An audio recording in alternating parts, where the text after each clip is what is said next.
Hello, entrepreneurs. Joe DeChara here with a special Joe DeChara show.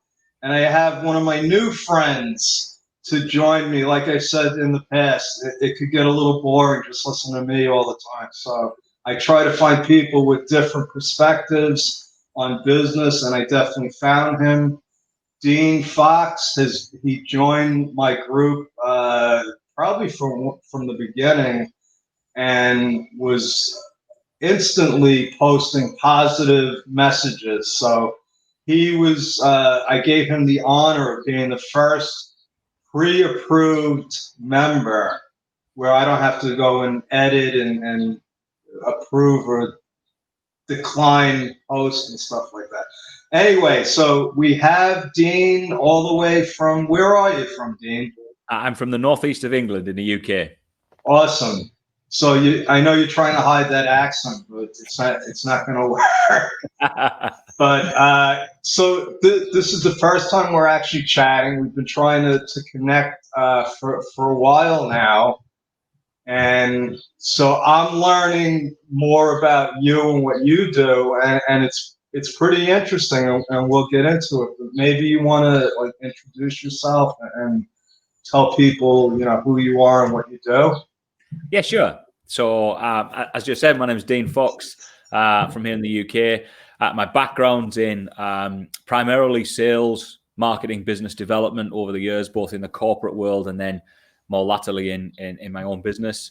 And I specialize now in kind of coaching entrepreneurs and business owners, probably in two aspects of their journey in terms of business and life. And not on the business strategy, but more on them personally.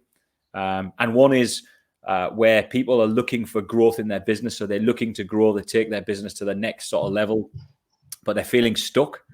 So they're not able to take the actions that they know they should be taking on a daily basis. I use this phrase often, that they've got this kind of mental handbrake on. So they know they know they've got it within them. They're just not able to kind of break through that and unlock that potential. Or at the other end of the spectrum, where someone has got success in their career or perceived success, but they still don't feel fulfilled. So they thought that was what they wanted, but it turns out that perhaps that wasn't exactly what they were looking for, and helping them unpick what it was they really wanted and why they don't feel that way. So that's what I spend most of my time doing now. So that's interesting. It really got my interest with the second part, because early in my career, I tell the story of I had a very wealthy, self-made entrepreneur, owned restaurants. Built. He could have wrote a check for $1 million and it would clear. And that was, he was one of my first mentors, but the guy was miserable. And his children hated him. I mean, it was sad. And then I had clients that were living from week to week and they were happy. So I wanted to figure out, how do I get his money and be happy? And so what I teach people now is, listen, if you focus on the money, you can get it. But what I've seen is it's like chasing a cat. Yeah, it's like herding cats. Absolutely. I say to everybody that I come across when we get to a subject about happiness, my line always is that happiness is not something that you get; it's something that you are. So if you think you're going to get it from something external, whatever that happens to be, then I can guarantee that won't be the way. I use my own example. I forever did that in the corporate world. I chased from starting out in my career to being, national sales manager with a 7-figure budget and managing teams of people, thinking that that's what it was: the house, the company car, the expense account. I thought that's what would make me happy, and it didn't. And then I thought, well, okay, maybe it's because I'm working for someone else. Maybe when I have my own business, then that'll be what will make me happy. And so I left and went into business for myself, and I still didn't find that. So it was only when I suddenly realized, a bit like you were saying there, that when I stopped chasing all of those things and looked at, okay, what if I'm just happy? Then I can have all of those things as well. That's great. and it makes me feel great. But I was happy before that. They're not what define me. And I think it's really, really important that people understand that. Otherwise, you end up going down a tunnel, like you said, of chasing a cat or chasing something that it never ends. You end up with this, what I call when-then mentality. You know, when I achieve this, then I'll be happy. When I've got this, then I'll be happy. So yeah, I love this mindset, and I could see why what you were saying every day resonated with me. So where do you? So there's I have a lot of questions now. So what I try to do is help people avoid that, and I deal with mainly, you know, I've you deal with established businesses, obviously, and they're growing. I deal with people that are just getting into business, and they have a passion, but it's sort of like a struggle because they feel like they gotta make money. They gotta make money. But it's more the way I approach it, Dean, is you got to be of service. Yeah. And do it with, you know, with your, and then the money comes, right? Yeah, for sure. So it's not easy to teach people this. So how do you? It's definitely an experiential thing. I think, you know, what I have a bit like yourself. If I ever get to work with someone who's on that, either just the start of their journey or they're growing, then I specifically look at getting them to try and define exactly what it is that they want. A number of times I've come across people who say, I want this, but when we actually do the work, that's not what they want. And it's understanding that as early as possible, because it has two impacts if you don't. One is that you ultimately end up chasing something that doesn't fulfill you, or you set yourself a strategy aligned with what you think you want, which then doesn't allow you to have the things that you really want. Okay, so this is interesting because where I start with my program is your purpose, to try to figure out what it is that you want, and it's apparently not that easy to do. And that's a mystery to me. Like, why is it that we don't really know what we want? Like, we think we know what we want. Like, I want money. Once I have money, then I'll be able to do all this stuff. So, and that, for me, that comes from this both from a child. We're conditioned, and we're conditioned in three ways. We're conditioned environmentally, we're conditioned socially, and we're conditioned by our genetically, for like by our family and our parents and things like that. But all of those things, in some aspects, all of those things lead us to the same outcome. So, you know, the social description of success is one of, you know, a 6 or 7 figure income, or, you know, a typical house, or this type of car, and we're judged and defined by those things always. And yet the best definition I ever came across for success, which is the one I use most often, is by a guy called Earl Nightingale. okay. Which was, success is the progressive realization of a worthy goal or ideal. And I use it often because people define success as being the end point. When I've done this, that's when I will be successful. No, success is the progressive realization of that you're actually looking to achieve. So if you've made a decision to do something on purpose in the attainment of something, then you are successful by definition of moving towards it. So it's about the journey and not the end point.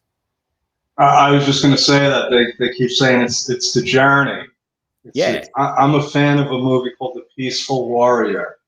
Okay. And that was, you know, it was that was one of my aha moments in my life. You know, it's like, listen, enjoy the moment. The only time we have is right now. So how do you figure out really what it is that you want? So I use a process which has been adapted from 3 or 4 different people that I've come across, different mentors that I have or have had in the past. And And essentially, I look at holistically, if I was working with someone who was looking to define what it is that they really wanted, we'd look at, okay, so in 5 or 6 categories that I have, write down 5 or 6 things that you really want in each of those categories. And most people, not everybody, but most people, that's the easy part. Everybody can say, I've got, 10 things I want to achieve in, one of the categories might be contribution. What impact do you want to have? How would you want to give back? How do you want to be of service?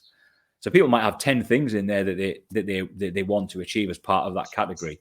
Okay, now let's look at personal. Let's look at financial. And then what I'll say to them is, great. Now what I want you to do is in each category, I want you to rank the ones that are most important to you, so that we end up with a single one in each category.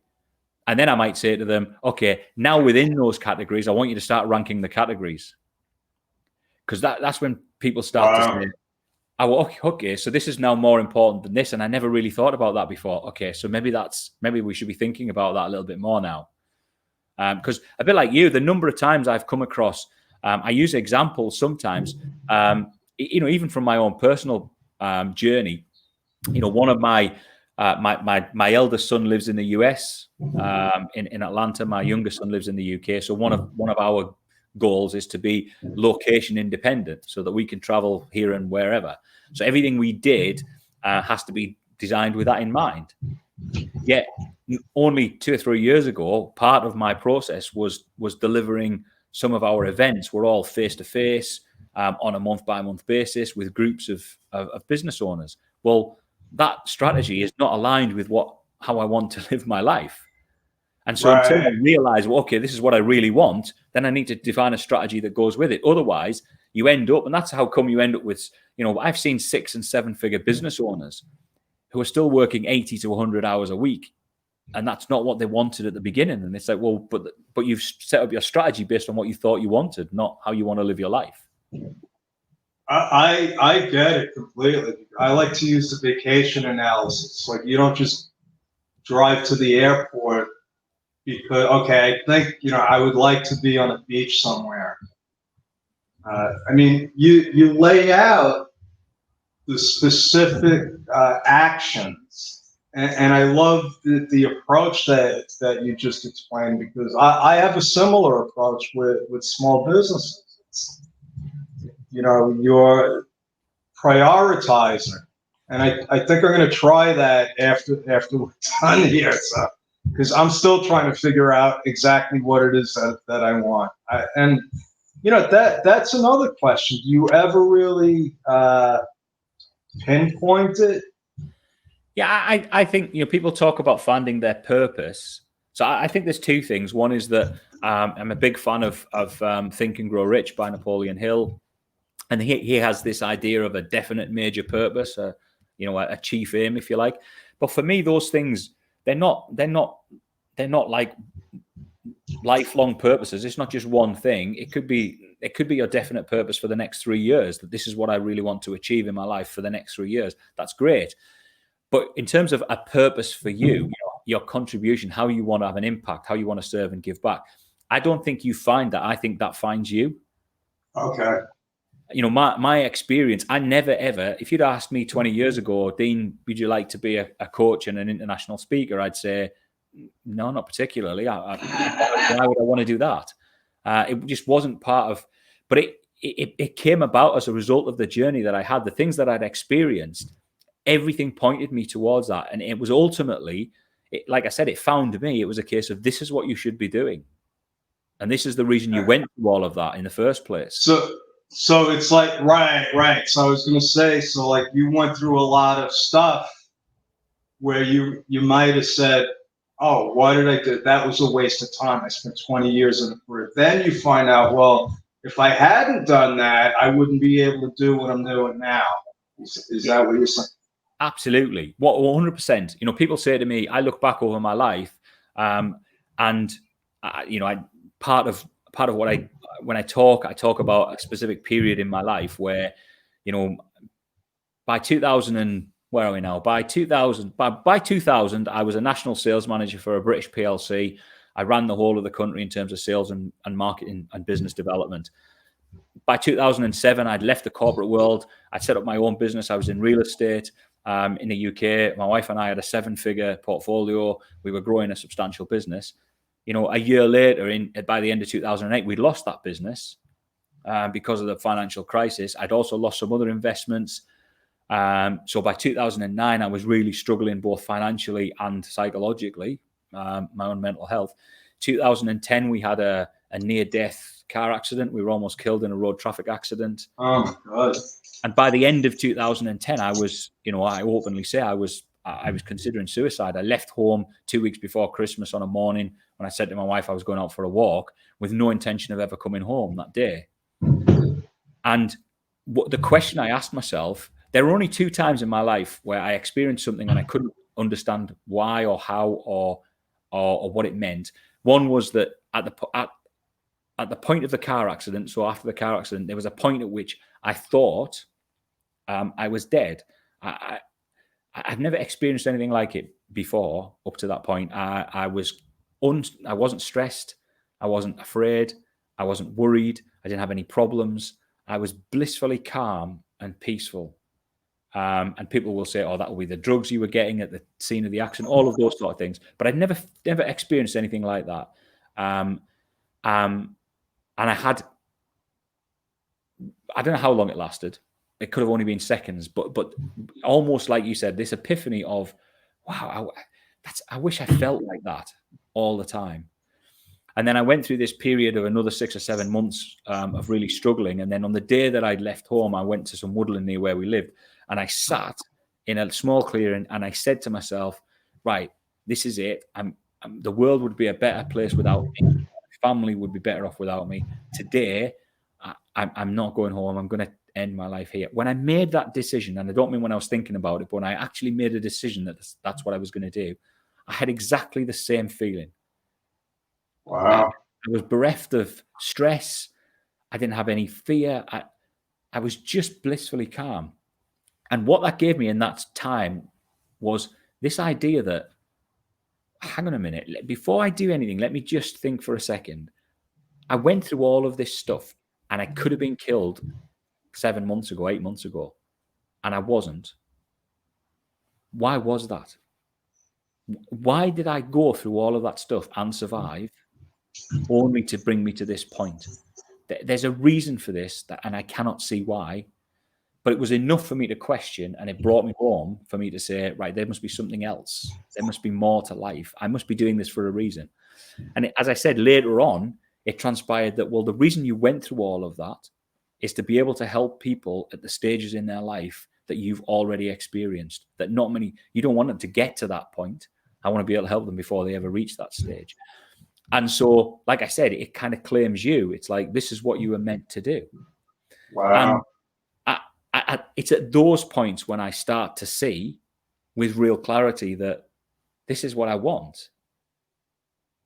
This, you know, doing, people say to me, you know, there's a saying, isn't there, that if you do what you love, then you'll never work a day in your life, and you would do it for free. But that's what I would do. I would sit and talk to people and help them all day, every day, for free, to be of service. The money comes, as you said earlier. You know, I'm at a loss for words right now, because what you just described is so profound to me. You know, I do a lot of masterminding with new business owners, people that are raw, that haven't gone through any of these. You know, I'm like, listen, it's going to be tough. Life is tough, and now you just added a business to it, so it's going to be even harder.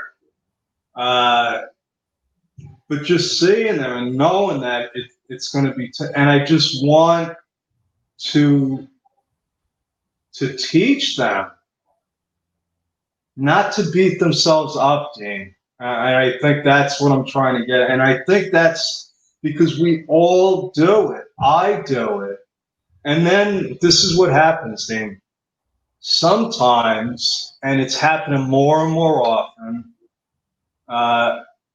I say, maybe I'm doing everything exactly the way I'm supposed to be doing it. Maybe it's just not materializing as fast as I want it to. But if I look back like 6 months ago, I'm like, oh my God, in 6 months I got, you know, 8 new clients, these opportunities, but yet I'll still beat myself up because in a way I want to improve. Yeah. So is that? Yeah, everybody I've worked with, everyone I've come across in business or any type of that ilk, and myself included, all the same. We're all viewing success, so it's always, well, I should be way further on than I am right now. But Right. who said we should be way further on? By what definition? And we usually judging ourselves by somebody else's yardstick as well. The number of times I come across entrepreneurs who say, yeah, but, I've got someone in my field, in my sector who, they did 6 figures last year and we haven't got there yet. Or they did 7 figures and we're only at 6 figures. And I'm like, yeah, but just because they're at that part of their journey doesn't mean that's where your journey should be. And we do it too many times. There's a statistic that says that the average number of times the average person tries before they give up something is less than 1. That's the average, which means that most people are not even trying. Wow. So I often say to people in business, if you're out there and you're trying, you're already ahead of 70, 80% of the rest of the people. Yet we're judging our yardstick by the 2 or 3% who are already making it. We're not judging it by the fact that we're, ahead of 80% of everybody else. Yeah, and then people don't realize that those few people that made it went through their journey. And when you look at it, it's never pretty. No. They never say, oh yeah, this was a piece of cake.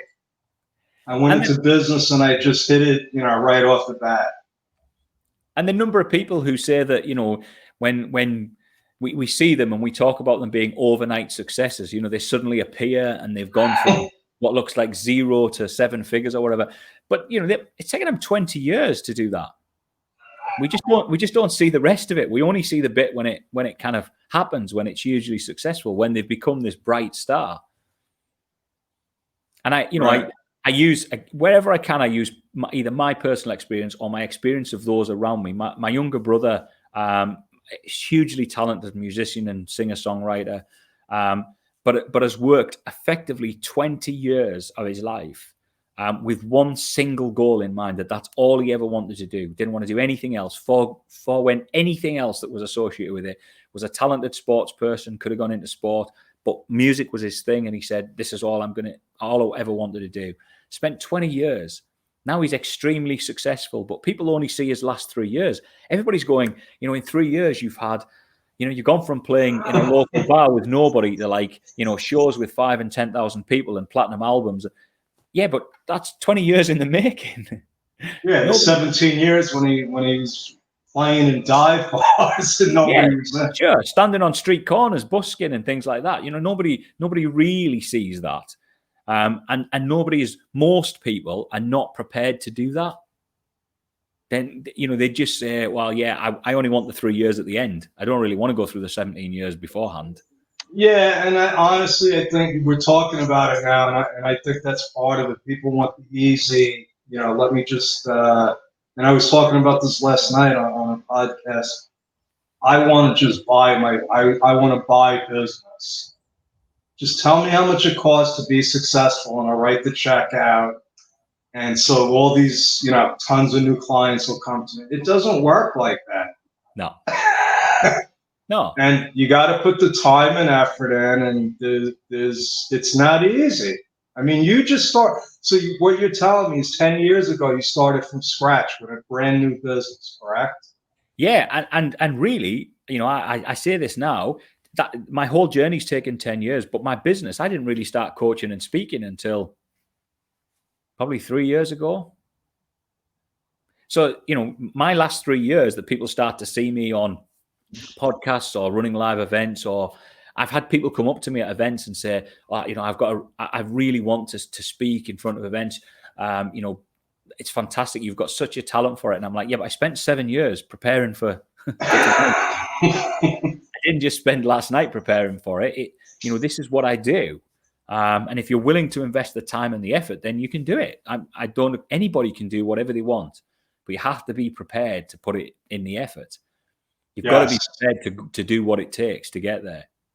So let's, because you brought something up, and I said I like to keep these to under a half hour because that's just we don't have a long attention span. Yeah, sure. You've given some really good information here, but I want to bring it forward because you said something about you were doing live events, which meant going to a place, and that's just not happening now, and it might not happen for a while. Yeah. So how are you, from a business standpoint, how are you pivoting on that? Yeah, so we're transitioned some of those group programs that we ran, and some of those, again, a little bit like a mastermind, which is some group coaching. Those are now being developed. We're about to relaunch those as online programs. So some of the live recordings that we did and some of the additional content that we've produced, we're now going to put them together and launch them to the website. So some of our events are now going to be online programs. And, again, I believe every single thing that happens, every event is either an opportunity or an obstacle. And we get to decide what that is. In 2008, when I lost my business, I saw only obstacles. Yet there were businesses that launched in 2008 that are now billion-dollar brands. Yeah. So it kind of been the time. It couldn't have been. So right now, as we've gone through this period, there are people who are seeing obstacles. I see this as a huge opportunity. People said to me as a speaker, how are you going to do events? How are you going to speak when, there are not going to be any events? I've spoken at more events in the last 16 weeks than I probably did in the last 12 years. Isn't that funny? Yeah. I have a friend, Craig Duswell, does large events twice a year. You have 500, 600, 700 people at an event, and he can't do it now. And then he started doing, and I think he likes it more because if you think about it, you got a much larger potential audience, right? I agree. I've thoroughly enjoyed it. Yeah, it's been great fun. It's different, but it's almost like a new acceptable platform has been born. Yeah. We will go back to the events at some point, but I don't think they'll ever be the same. Myself, I'm in New York. It takes a lot of time and money to fly to California to go to a 3-day event. Yeah. So, and I was in a 3-day event the other day. And the good thing is I could turn it off and go shopping if I need to. Yeah. And probably it'll have been recorded, which means that you can come back to some of the content. You can pick and choose the bits you want to be there live for, and the bits you want to take later on. I just think there's going to be a lot more of those. Yeah. So, all right, Dean. Listen, this has been great. Is there any? If somebody wants to reach out to you, how do they get you? So they can get me through all the social channels, through the group and things like that, and on social media. If they're looking for me on either Instagram or on Facebook, I'm at Dean Fox Coaching, and I'm on LinkedIn as well. Or they can reach out to me. They can get me directly at the website and just drop me a message through there. Okay, and what is that, Dean Fox Coaching? It's deanafox.com. deanafox.com. Yeah. Okay, should have had the. We'll do this again because you're a pretty interesting guy and you got some. It's great when I get to interview people and I get to learn a lot of stuff. So I appreciate that. Any parting words of wisdom? My thing is, I already said it. I've been trying to say it a lot recently. Is that whatever you're going through right now is either an obstacle or an opportunity, and you get to decide that. A simple shift in the way that you look at it will completely change how you see it. When you change the way you look at things, the things you look at change.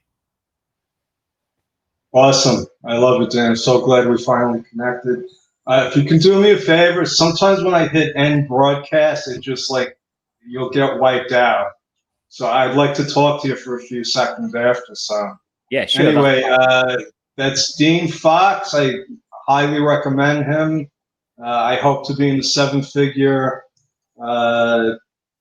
business realm, but not have to hire Dean because I don't want to have to get, but Dean, it's really been great.